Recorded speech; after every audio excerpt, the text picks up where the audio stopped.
Bread and Jam for Francis by Russell Hoban. Pictures by Lillian Hoban.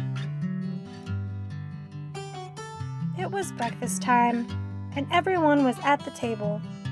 Father was eating his egg. Mother was eating her egg. Gloria was sitting in a high chair eating her egg too. Francis was eating bread and jam. "What a lovely egg," said Father. "If there is one thing I am fond of for breakfast, it's a soft boiled egg." "Yes," said Mother, spooning up egg for the baby. "It is just the thing to start the day off right." "Ah," said Gloria, and ate up her egg. Frances did not eat her egg. She sang a little song to it. She sang the song very softly. "I do not like the way you sigh. I do not like your soft inside. I do not like you a lot of ways. I could do for many days without eggs." "What did you say, Frances?" asked Father. "Nothing," said Frances, spreading jam on another slice of bread.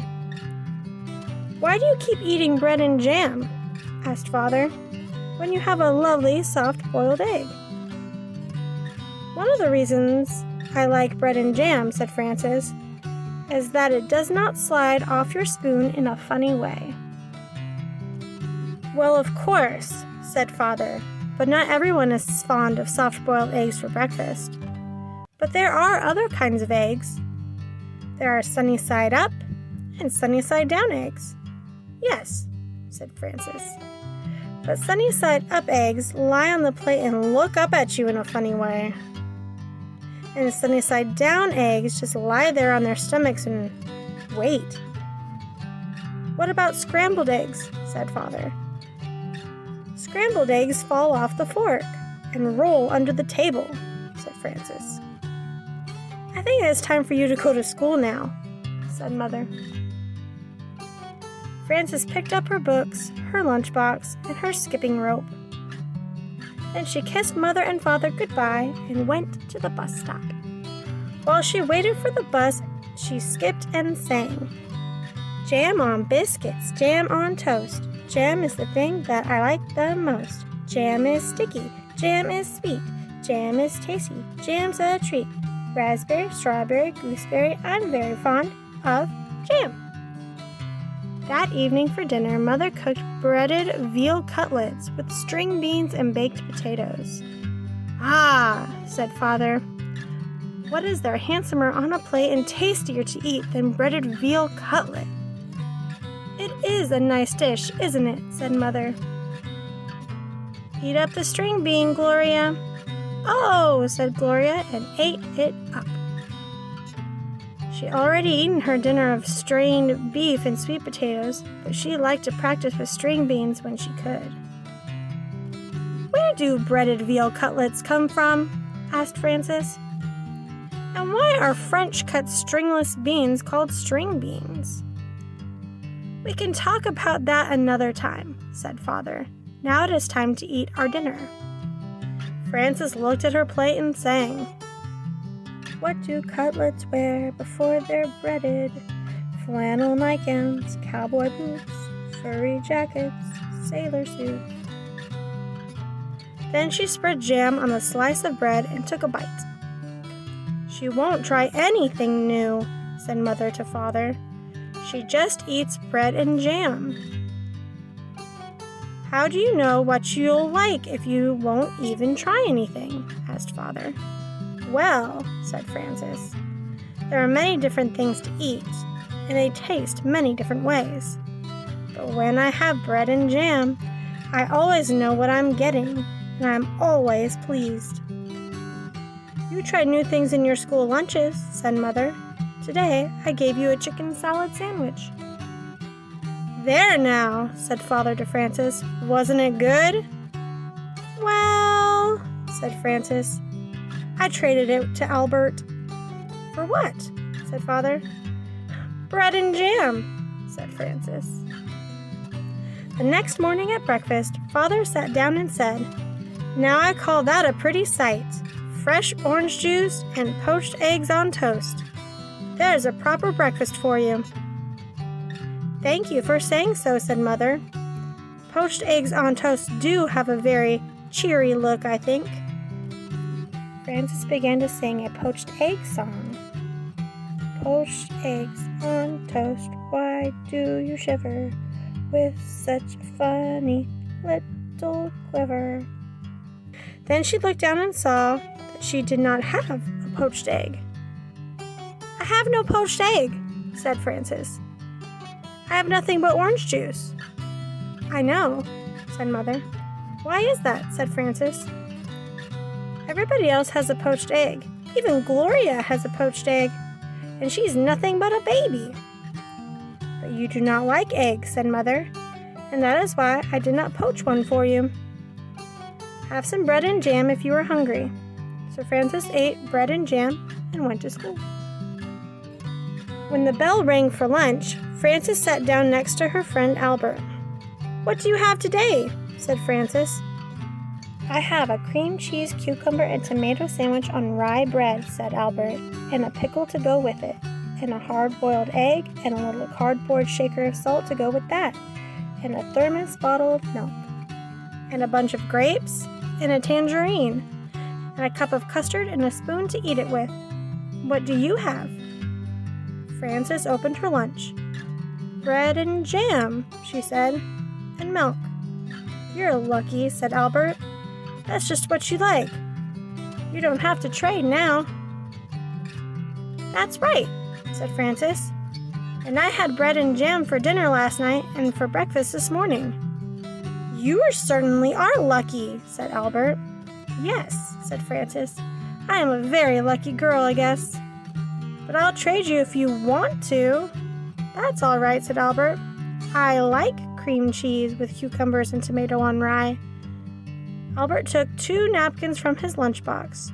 He tucked one napkin under his chin. He spread the other around the desk like a tablecloth. He arranged his lunch neatly on a napkin. With his spoon, he cracked the shell of the hard-boiled egg. He peeled away the shell, bit off the end of the egg. He sprinkled salt on the yolk and set the egg down again. He unscrewed his thermos bottle cup and filled it with milk. Then he was ready to eat his lunch. He took a bite of his sandwich, a bite of pickle, a bite of hard-boiled egg, and a drink of milk. Then he sprinkled more salt on the egg and went around again. Albert made the sandwich, the pickle, the egg, and the milk come out even. He ate his bunch of grapes and his tangerine. Then he cleared away the crumpled-up wax paper, the eggshell, and the tangerine peel. He set the cup custard in the middle of the napkin on his desk. He took up his spoon and ate up all the custard. Then Albert folded up his napkins and put them away.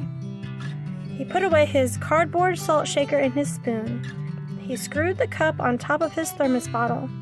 He shut his lunchbox, put it back inside his desk, and sighed. "I like to have a good lunch," said Albert. Frances ate her bread and jam and drank her milk. Then she went outside on the playground and skipped rope. She did not skip as fast as she had skipped in the morning, and she sang, "Jam in the morning, jam at noon, bread and jam by the light of the moon. Jam is very nice." When Frances got home from school, Mother said, "I know you like to have a little snack when you get home from school, and I have one all ready for you." "I do like snacks," said Frances, running into the kitchen. "Here it is," said Mother, "a glass of milk and some nice bread and jam for you." "Aren't you worried that maybe I will get sick and all my teeth will fall out from eating so much bread and jam?" asked Frances. "I don't think that will happen for quite a while," said Mother, "so eat it all up and enjoy it." Frances ate up most of her bread and jam, but she did not eat all of it. After her snack, she went outside to skip rope. Frances skipped a little more slowly than she had skipped at noon, and she sang, Jam for snacks and jam for meals. I know how a jam jar feels, full of jam. That evening for dinner, Mother cooked spaghetti and meatballs with tomato sauce. I am glad to see that there will be enough for a second helping, said Father, because spaghetti and meatballs is one of my favorite dishes. Spaghetti and meatballs is a favorite with everybody, said Mother. Try a little spaghetti, Gloria. Said Gloria and tried the spaghetti. Frances looked down at her plate and saw that there was no spaghetti and meatballs on it. There was a slice of bread and a jar of jam. Frances began to cry. My goodness, said Mother, Frances is crying. What's the matter? Asked Father. Frances looked down at her plate and sang a little sad song. She sang so softly that Mother and Father could scarcely hear her. What I am is tired of jam. I want spaghetti and meatballs, said Frances. May I have some, please? I had no idea you like spaghetti and meatballs, said Mother. How do you know what I like if you won't even try me? Asked Frances, wiping her eyes. So Mother gave Frances spaghetti and meatballs, and she ate it all up. The next day, when the bell rang for lunch, Albert said, What do you have today? Well, said Frances, laying a paper doily on her desk and setting a tiny vase of violets in the middle of it. Let me see. She arranged her lunch on the doily. I have a thermos bottle with cream of tomato soup, she said, and a lobster salad sandwich on a thin slices of white bread. I have celery, carrot sticks, and black olives, and a little cardboard shaker of salt for the celery, and 2 plums and a tiny basket of cherries, and vanilla pudding with chocolate sprinkles and a spoon to eat it with. That's a good lunch, said Albert. I think it's nice that there are all different kinds of lunches and breakfasts and dinners and snacks. I think eating is nice.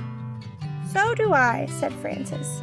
And she made the lobster salad sandwich, the celery, the carrot sticks, and the olives come out even.